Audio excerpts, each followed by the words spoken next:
All right. Welcome back to another Sister for Sister story time session with your girl, Shia Fire. Um, okay, so yesterday we left off on, we were talking about Texas and the Kerr, what is it called? Kerr County, Texas, and how that relates to the Moabites. You in the camera. What? I don't care. Bring me your phone. Oh, never mind. I got this one. So we push that door up. Push the door up. Open the door. Pull that door up. Don't lock it. Just push it up. Yeah, the white one. Okay, so we left off on Kerr and the Kiowa Native Americans. Okay, let's take a look. So yes, we talked about Camp Mystic, Kerr County, Texas, Kerr and the Bible. I want to go back over that a little bit. Okay, so it says that Kerr can refer to two distinct places, a region where Arameans originated and were later exiled to, 2 Kings 16, verse 9, Amos chapter 1, verse 5, 9, verse 7, and a city in Moab, Isaiah 15, verse 1. Kerr can refer to two distinct places. Okay, the Kerr where the Arameans were exiled is thought to be located east of the Euphrates River, possibly in what is now Iran or Armenia. Kerr of Moab, also known as Kerr Hasareth or Kerr Heres, is believed to be the city of Karak, located in modern day Jordan. Kerr as a region of origin for the Arameans. So we're going to talk about the Armenians, Arameans. Um,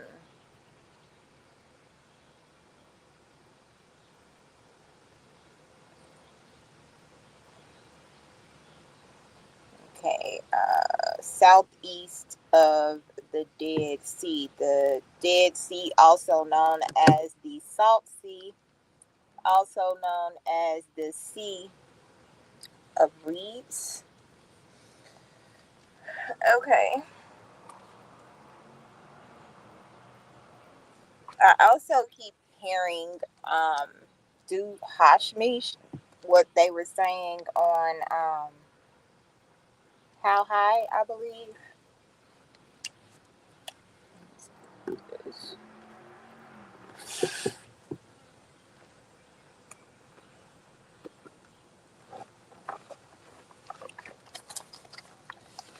Okay, so this is the Reader's Digest Atlas of the Bible, an illustrated guide to the Holy Land.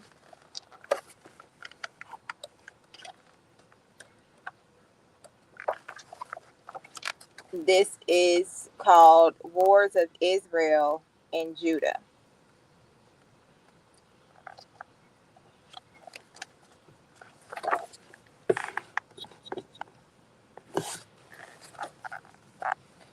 So, in the half century following the death of Solomon, wars and political instability progressively weakened the northern kingdom of Israel. By the time of King Baasha's death, 877 BC, parts of Upper Galilee had been devastated by the Syrians, and most of Benjamin at Israel's southern border was in the hands of Judah. Baasha's son Elah reigned for less than 2 years before he was assassinated in his capital, Tirzah, by an ambitious chariot commander known as Zimri. The usurper ruthlessly slaughtered Baasha's family, just as Baasha had eliminated the family of Jeroboam 24 years earlier. The Israelite army, which was fighting the Philistines around Gibbethon, where the borders of Israel, Judah, and Philistia met, proclaimed their commander Omri king and marched on Tirzah. After the city fell to Omri, Zimri withdrew to the citadel of the palace and burned down the house on himself. Israel had its third king in a week, but Omri had still to contend with the followers of another challenger, one Tibni, the son of Ganath, before securing the throne. Although he reigned for only 7 years, Omri founded an extraordinarily capable dynasty. Decades after its fall, the kings of Israel were still called sons of Omri. The Omrides not only brought profound political and religious change to the northern kingdom, they succeeded in relegating the kings of Judah to a secondary role. Moreover, the only queen ever to reign in her own right in either land was an Omride princess, Athaliah, who ruled Judah for 5 years, the one break in the house of David's long control over the southern kingdom.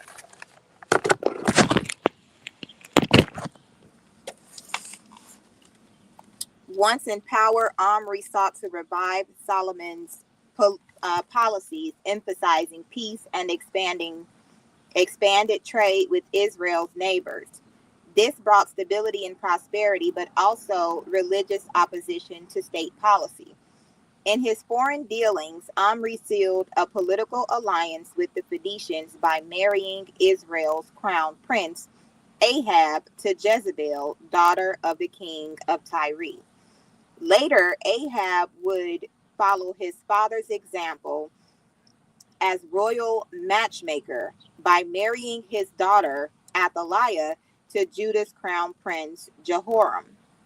As another indication of this new orientation, Omri moved his capital 9 miles to the west of Tirzah to an isolated hill he bought from a man named Shemer,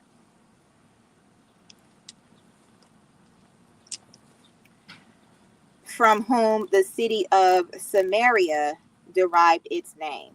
Like Solomon's Jerusalem, Samaria was built by Phoenician architects and masons, and fragments of Samaria's palace walls are among the finest to survive from antiquity.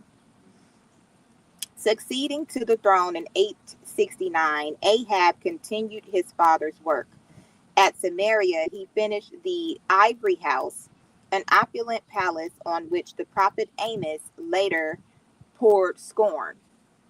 Built on the summit of the hill, the royal quarters were isolated from the rest of the city by a light casemate wall. This barrier between king and people was a far cry from the Israelite ideal of a monarch who had been anointed from among his brethren. Major rebuilding was also undertaken at Megiddo, Hazor, and doubtless elsewhere in the land.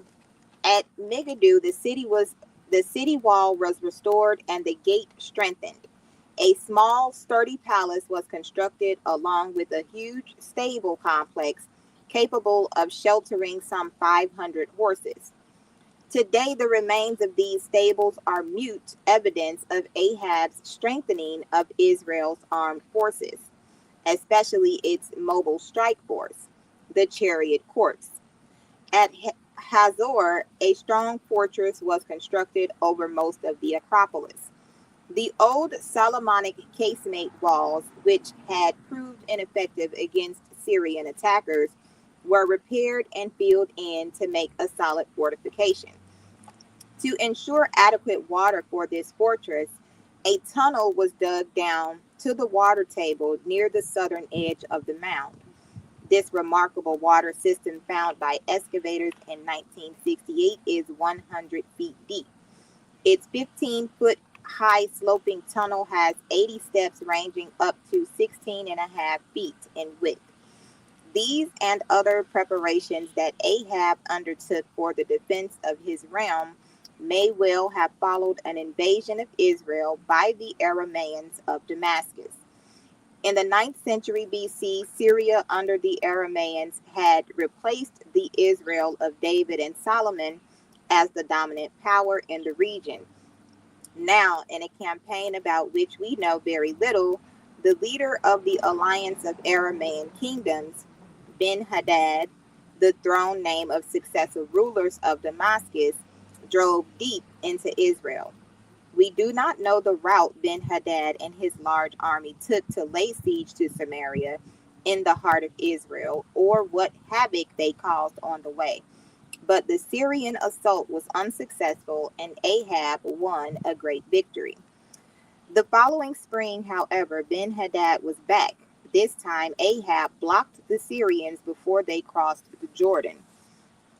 At stake was control of Aphek, a strategic point east of the Sea of Chinnereth, where an important route leads to the Bashan Plateau and Damascus. The actual battle may have been fought south of the town, perhaps as far south as the Yarmuk Valley. For 7 days, the two armies remained encamped opposite each other until the smaller Israelite force successfully attacked. The Syrians fell back to the town, where many, including Ben-Hadad, were forced to surrender. When Ben-Hadad agreed to restore cities the Syrians had earlier captured from Israel, and to allow Israelite merchants to open bazaars in Damascus, Ahab freed him, much of the disgust of those religious leaders who wanted the Syrian king dead. Israelite interest in the Transjordan was not confined to the area contested with Damascus. Ahab was anxious to retain Gilead as an integral part of Israel and to hold Ammon in Moab. He failed with Ammon, but succeeded for a time in keeping King Mesha of Moab a vassal of Israel, and in maintaining Israelites in Moabite territory north of the Arnon River. Meanwhile, while Judah under Asa and his son Jehoshaphat was resurgent, the southern kingdom re-established authority over Edom and much of the other territory it had lost in Shishak's invasion half a century earlier. Archaeology shows that Ezion Geber was rebuilt at this time. Ruins of the period bear similarities to contemporary buildings at Megiddo. In imitation of Solomon's Red Sea ventures, a merchant fleet was based at the Gulf of Aqaba port. New Judite settlements in the Negev seem to have been built west of Beersheba. The wilderness of Judah also saw new settlements such as the city of Salt, and attempts at agriculture were carried out in the forbidding hills just west of there. In 859, Shalmaneser III came to the throne of Assyria. With massive military might, he crossed the Euphrates and pushed through northern Syria all the way to the Great Sea, where he said, "I washed my weapons." This superpower to the northeast caused Ahab and Ben-Hadad to forget their local conflicts and to join with a number of other princes to oppose a potentially fatal threat. The Bible does not mention this coalition, saying only that for 3 years Syria and Israel continued without war with each other. Nor does it tell of the battle fought with Assyria at Qarqar, on the Orontes River in 853. But as we learn from Shalmaneser's annals, Ahab put 2,000 chariots in the field, more than half of the coalition's total. They rose against me for a decisive battle, said the Assyrian, who went on to describe a plain covered with enemy corpses. Although Shalmaneser claimed a victory, the battle was a draw, with staggering losses on each side. But the coalition had meant only to stop the Assyrians, and indeed it was more than 4 years before the Assyrians came again in force. During this respite, Ahab renewed his Syrian wars with terrible consequences for Israel. Gilead, with its well-watered, heavily forested uplands, was Israelite. Bashan's basalt and limestone plateaus were Syrian. The natural division between Gilead and Bashan was not the Yarmuk River, but the limestone plateau that extends south of the river to the foothills of Gilead. The area was much disputed.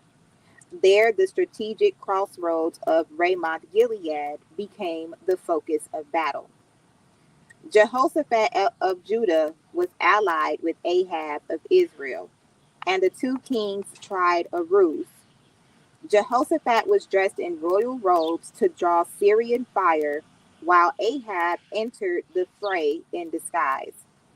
Ben-Hadad had told his chariot commanders to seek out only Ahab in the battle. When the Syrians discovered it was Jehoshaphat and not Ahab at the head of the troops, they broke off the pursuit. But a stray arrow struck Ahab between the scale armor and the breastplate. Fearing that his troops would retreat in panic if they saw their king leave the field, the bleeding Ahab was propped up in his chariot and stayed on the battlefield until evening, when he died. As the combined armies of Israel and Judah withdrew, Ahab's body was taken to Samaria for burial. There his bloody chariot was washed beside the pool of the city, and the dogs licked up his blood, and the harlots washed themselves in it. Ahaziah succeeded his father, Ahab, as king of Israel, but reigned only 2 years. In a freak accident, Ahaziah fell through the latticework of a second-story palace window at Samaria, was severely injured, and soon died. In 849, Jehoram succeeded his unfortunate brother on the Israelite throne. In a curious coincidence, Judah was to have a king named Jehoram in the same years. Jehoshaphat's son and brother-in-law to Jehoram of Israel. Even before the events of Ramoth Gilead, Mesha of Moab had withheld from Israel his annual tribute of rams' wool and lambs, a sure sign of rebellion. Then, as 2 Kings 1:1 and 3:5 tells us, Mesha took advantage of the succession crisis following the death of Ahab to revolt. But the Bible does not describe Mesha's campaign. The king's own account of his victories is inscribed on a stele found at Dibon, the famous Moabite stone. According to 2 Kings 3, verse 4 through 27, Jehoram set out to subdue the rebellious Moabites. He marched south from Samaria to be joined by Jehoshaphat and his vassal, the king of Edom. The combined army went to Arad and down the way of Edom, where after a 7-day march through waterless tracts, they arrived at Zoar, the men and their animals suffering from terrible thirst. The prophet Elisha, accompanying the army, prophesied victory over Moab and said the Lord would provide water out of regard for the godly Jehoshaphat. The next morning, the wadis were filled with water, probably the runoff from fortuitous rains in the mountains of Edom. After moving north along the shore of the Salt Sea, the Israelite Judahite army turned eastward to reach the high plateau and thus outflanked Mesha's defenses on Moab's southern border.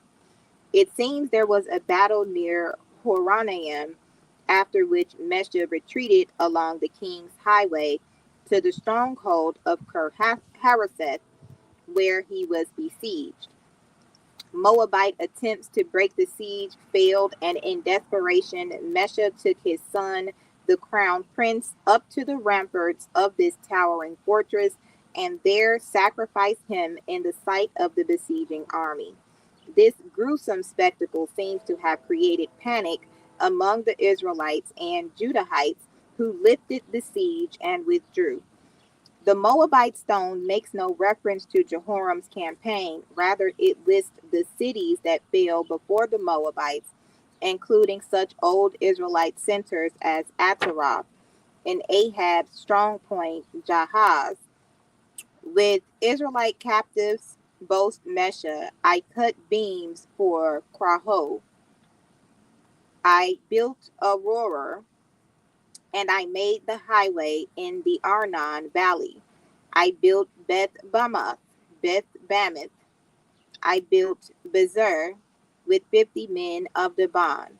Mesha had in fact taken the whole of the tableland around Medeba, Heshbon, and Eliela, as well as the scarplands to the west leading down to the plains of Moab. Mesha also attacked Judah. Joined by Ammonites and Edomites, the Moabites waded across the Salt Sea at a shallow point and seized the important oasis of En Gedi. Moving up into the hills, they passed through the wilderness of Judah and came into the wilderness of Tekoa, where they ran into Rehoboam's old line of fortifications. There, the Judahites fought fiercely at the very edge of their densely settled, fertile lands, and the battle went well for them. For reasons we do not know, the Moabites and Ammonites turned on the Edomites, and Mesha's coalition broke up near Tekoa. Judah was saved, but yet another disaster soon befell the reeling country. Edom revolted in a battle south of Zoar. The Edomites repulsed Jehoshaphat's son, Jehoram of Judah. Worse for Judah, the Edomites regained the rich copper mines of the Arabah and also Ezion Geber. At this lowest point in Judah's fortunes, Libnah in the Shephelah revolted. Meanwhile, Jehoram of Israel renewed warfare with Syria near Ramoth Gilead. Wounded in the fighting, he journeyed to Jezreel, the summer palace of the Israelites' kings, to recuperate.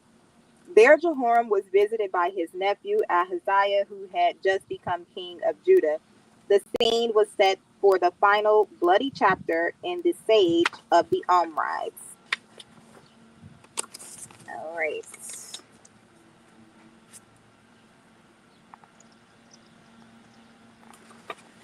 So,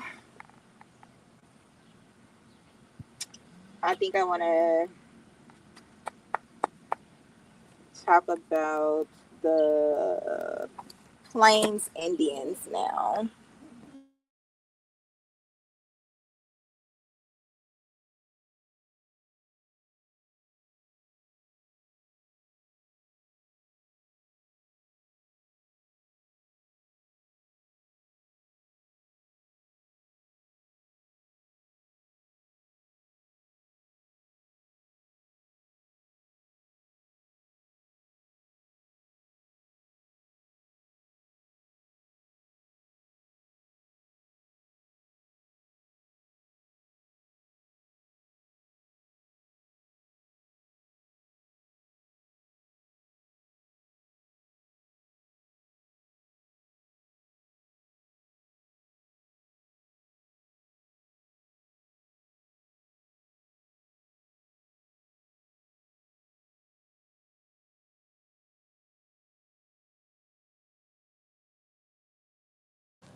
Okay, one second.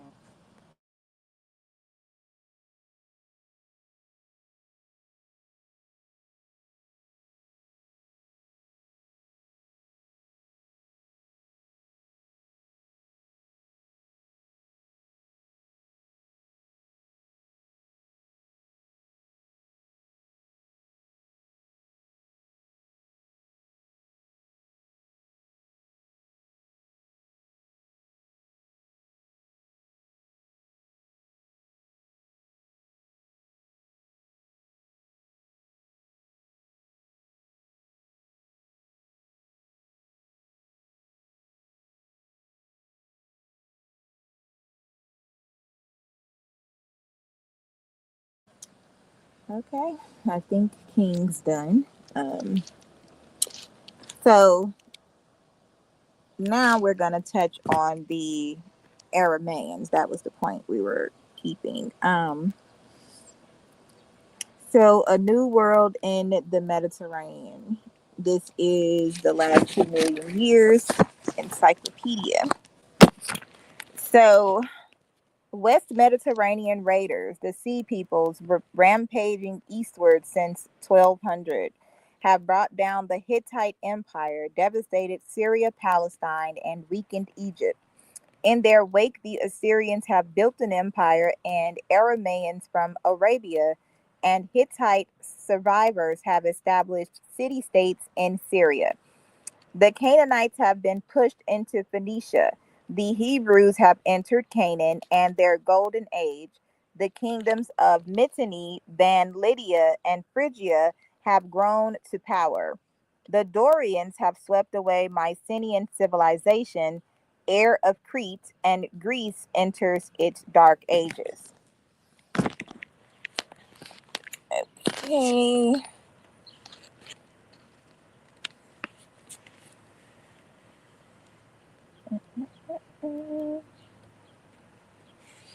Okay, so the East Mediterranean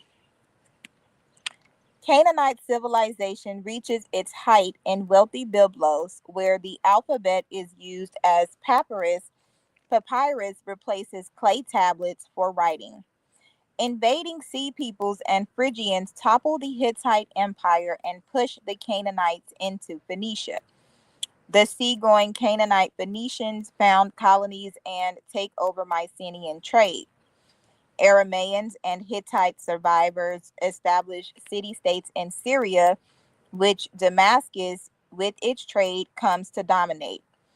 The Hebrews, led from slavery in Egypt by Moses, settled Canaan and established the kingdom of Israel under Saul, then David. Under Solomon, the temple at Jerusalem is built and the Jewish scriptures begun. In 931, oppressive rule by Solomon's son Rehoboam leads to division of the kingdom into Israel under Jeroboam and Judah.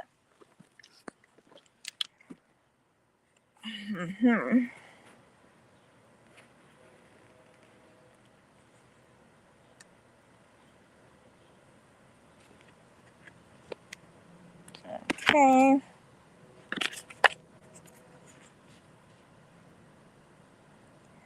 So we are going to make a comparison of the Bible stories versus the American stories. So, from what I've gathered, the the Calumet Channel is the supposed Jordan River of America. Okay, so we're just gonna hold that thought. So if the Calumet is compared to the Jordan, then where would that put the people of the Bible? Okay. Now, we know that the East Coast is um, the so-called Bible Belt.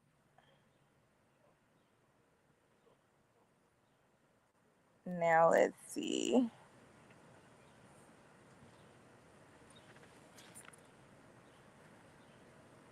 Okay, I got one more thing to read in here. Then we're going to go to Google.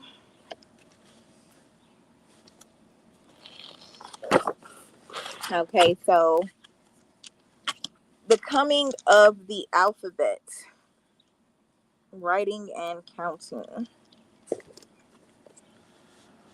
So, symbols for basic sounds. The main drawback of syllabic writing, in which a different sign was used for every one of the hundreds of different syllables in a language, was the large number of signs which had to be memorized.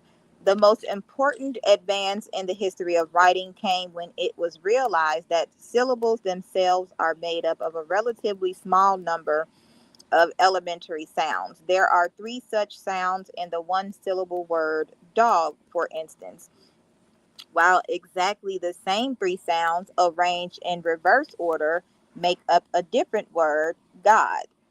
Most languages have no more than 20 to 30 of these elementary sounds, and the simplest form of writing that man has invented, the alphabetic system, is based on the use of one syllable for each sound. Like the invention of writing itself, the alphabet came from the Middle East. All the world's important alphabets come from one parent alphabet, which is thought to have been invented around 1600 BC among the Canaanites, early Hebrews, and Phoenicians who lived on the eastern shores of the Mediterranean. Okay. This first North Semitic alphabet, which remained almost unchanged for centuries, consisted of 22 characters, which were placed in a set order and given names to make them easier to remember. Learning the alphabet is literally child's play compared with the years of grinding study needed to master thousands of characters for individual words or scores of symbols for different syllables. Its invention meant that the ability to read and write was no longer confined to scribes and priests. Two main offshoots developed from the first alphabet, the Canaanite and Aramaic systems. Nearly all the alphabetic scripts west of Syria have sprung from the Canaanite system, while the alphabetic writings of the east derive from the Aramaic system. The Aramaic alphabet was probably developed in the 10th century BC through the Aramaeans who though the Aramaeans were never politically important, their language and writing were too convenient to ignore, and both spread widely to become the most important in Western Asia from the 7th century BC. The Aramaic language and script were adopted by the Persian Empire, and writings and inscriptions in this script have been found in Egypt, Palestine, Syria, Arabia, Asia Minor, Mesopotamia, and India. The okay, scripts of two faiths. Two particular alphabets which descended from the Aramaic were linked closely to religion.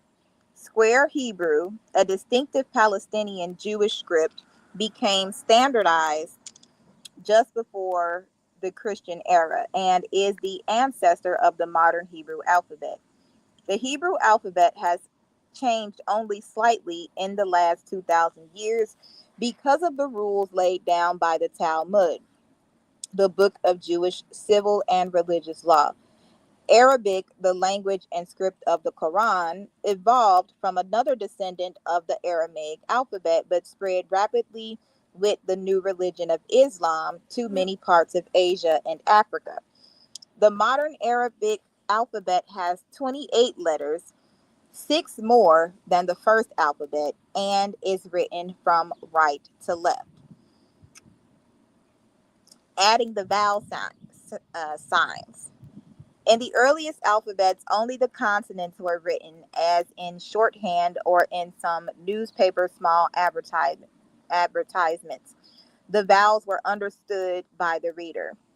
Modern Arabic has letters only for consonants to this day, but when the Greeks introduced the Canaanite system into Europe for the first time in about 1000 BC, they added characters for vowels as well as consonants.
44:44 on the timer. I don't know what just happened. Well, I know it just happened. The iPad just overheated.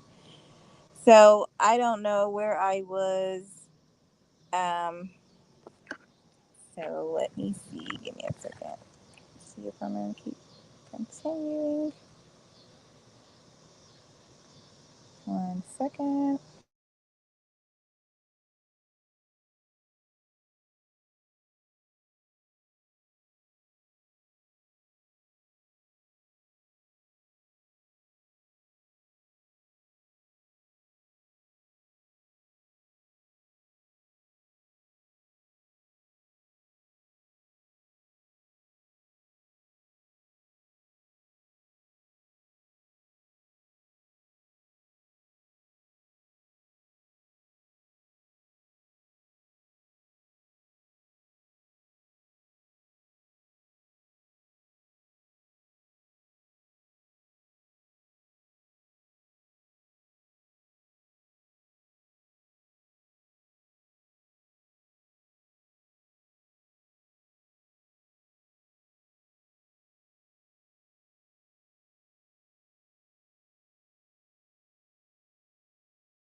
Okay, so I'm just going to find my place and then I'm going to come back and we'll finish from there. Part 6A.